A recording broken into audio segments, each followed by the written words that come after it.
Don't expand into retail before you validate your product. I understand we all want to sell into retail. We all want to skip this. We all want to jump ahead of the line. We all want to make sure our product goes nationwide. We all want our product to be doing thousands and thousands of sales. And it's very tempting, very, very tempting. But you have to do not jump into retail until you validate your product first. Because what happens when you validate it? When you validate your product D2C, meaning direct to consumer, with sales, by asking your consumers what they like, by looking at the numbers, by testing different things, by testing different strategies, by testing different packaging, and then figuring out what the consumer likes, figuring out what your consumer likes, figuring out what your fan base, your community likes. It allows you to start realizing like, hey, maybe we don't need this extra box. Hey, maybe we don't need colors like this. Hey, maybe we should have more stuff that says this. And then all these different tests that you're going through allows you to be prepared,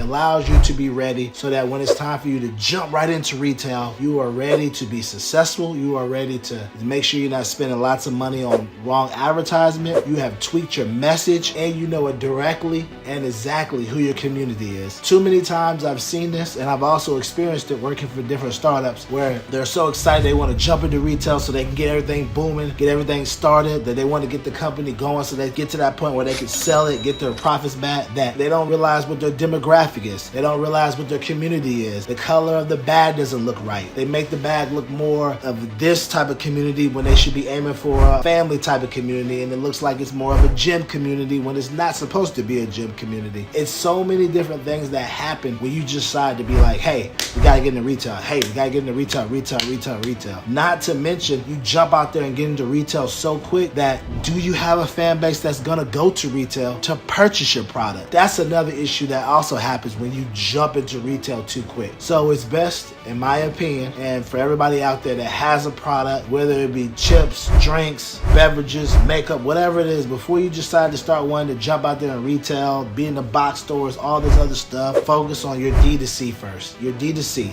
direct to consumer. Focus on your website. Focus on having your website, being able to reach out to those customers that you service, understanding what your message is, understanding what your package is, knowing your numbers, understanding, hey, do we really need this package inside of another package into this box? Realizing that, hey, maybe you only need one of those packages, and then you're able to cut down on those numbers that could save you money. Understanding, are you going to be able to handle the orders, or do you need a 3PL? These little things you slowly start working out when you starting off doing D2C. Now, you're probably thinking to yourself, Eric, why wouldn't a company do D2C? Same question I have. But I have worked at startups that have came out the gate, and from their prior relationships of another former company or whatever, they all of a sudden started selling in Walmart. They started selling in certain stores, and then now they get into Walmart, and then they realize like, hey, I'm in Walmart, but I can't get people to come buy like I thought it was going to be. Or Walmart stuck them with some kind of stores that were all over the place, and now they're like, we're in Walmart in Arizona, but in the outskirts of Tempe, or we're in Walmart in the boondies of outside of Orlando or anything else like that, because they didn't realize that they didn't think about, hey, if we want to be in Walmart, let's just be in Walmart in our area, in our place of residence, where it may have been Texas, let's just be in these Walmarts. But, it's not always like that. And sometimes if you don't ask, they won't give it to you. That's another conversation. But to say all that is, they jumped into retail without formulating the idea, without understanding their community, without understanding what bag they should be using, what the look should be, what the color should be, all those type of things. And because of that, almost getting ready to get kicked out of the Walmart location, but was able to be saved by doing another method, which will get to be another video. But to get back to what I was saying before, start off working on pushing your product through your D2C, direct to consumer, your website. And then from there, when you're doing that, you're able to understand your community, you understand your look, you understand by talking to the customer what things look good, what things don't look good, what things you should remove, and also understanding by talking to your customer if you need to change a color, if you need to add something. And then along with that, you start learning how much it's going to cost to bring in new customers and what type of customers you should be advertising to. So just remember that if you're starting off, don't be in a hurry to jump to retail. Retail will be there. Get everything done correctly with your website, and then as time progresses, then you go to retail. If you like this video, continue to subscribe